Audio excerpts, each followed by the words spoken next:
इस साल दिवाली के अगले दिन 2015 के बाद से दिल्ली में सबसे स्वच्छ हवा रही है।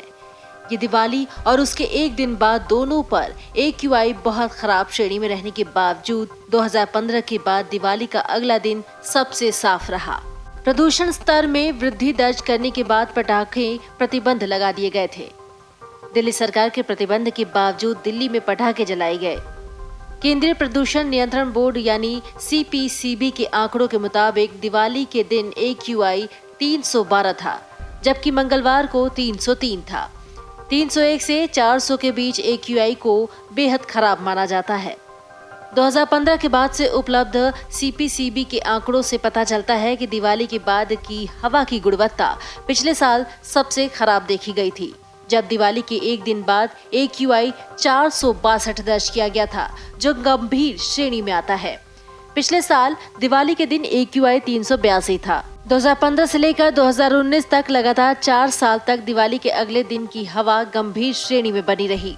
मौसम की स्थिति ने इस बार हवा की क्वालिटी में सुधार करने में भूमिका निभाई है। सफर के संस्थापक परियोजना निदेशक गुरफान बेग ने कहा कि हवा की गति ने प्रदूषकों के इकट्ठा होने के रोकने में मदद की है और इस साल दिवाली का दिन अपेक्षाकृत गर्म भी था, जिस वजह से भी हवा की क्वालिटी पिछले दिवाली के दिनों के मुकाबले अच्छी रही। सफर का कहना है कि हवा की गति मंगलवार के तड़के 2 बजे के करीब तेज हो गई। सुबह के शुरुआती घंटों में प्रदूषक सामान्य रूप से जमा हो जाते थे।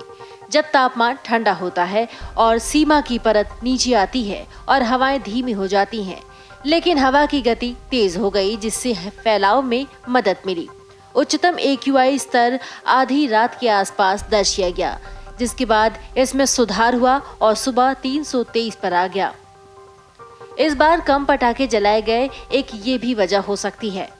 सफर के संस्थापक परियोजना निदेशक गुरफान बेग का ये भी कहना है कि ऐसा प्रतीत होता है कि पिछले साल की तुलना में पटाखों के उत्सर्जन में कमी आई है। हवा की गुणवत्ता उतनी खराब नहीं हुई है जितनी की हो सकती थी, लेकिन उत्सर्जन भार में पटाखों का योगदान कितना रहा ये अभी नहीं पता चल पाया है और इसे निर्धारित करने में कुछ दिन लग सकते हैं। पंजाब और हरियाणा में पराली जलाने का योगदान भी इस साल अब तक कम रहा है।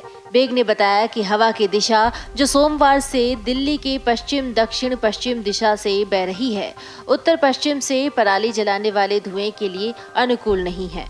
सफा फोरकास्टिंग सिस्टम द्वारा जारी एक अपडेट के अनुसार मंगलवार को दिल्ली में PM 2.5 के स्तर तक चलने वाली पराली की हिस्सेदारी लगभग 5.6% थी। इसके विपरीत सफर के आंकड़ों के अनुसार पिछले साल दिवाली के दिन यानी 4 नवंबर को दिल्ली की हवा में पराली जलाने का योगदान 25% और दिवाली के अगले दिन 36% था। बेग ने बताया कि कुछ नियंत्रण उपायों ने काम किया होगा। यह हो सकता है कि लोगों ने पटाखों का विकल्प चुना हो जो कम जहरीले धुएं को छोड़ते हैं, हालांकि वो तेज आवाज उत्पन्न करते हैं। Video desk amarujala.com। डाउनलोड करें अमर उजाला ऐप और पाएं खबरें लगातार। अगर आप ये वीडियो YouTube पर देख रहे हैं तो हमारे चैनल को सब्सक्राइब करें और बेल आइकन को दबाना ना भूलें। अगर आप Facebook पर ये वीडियो देख रहे हैं तो हमारे पेज को लाइक करें।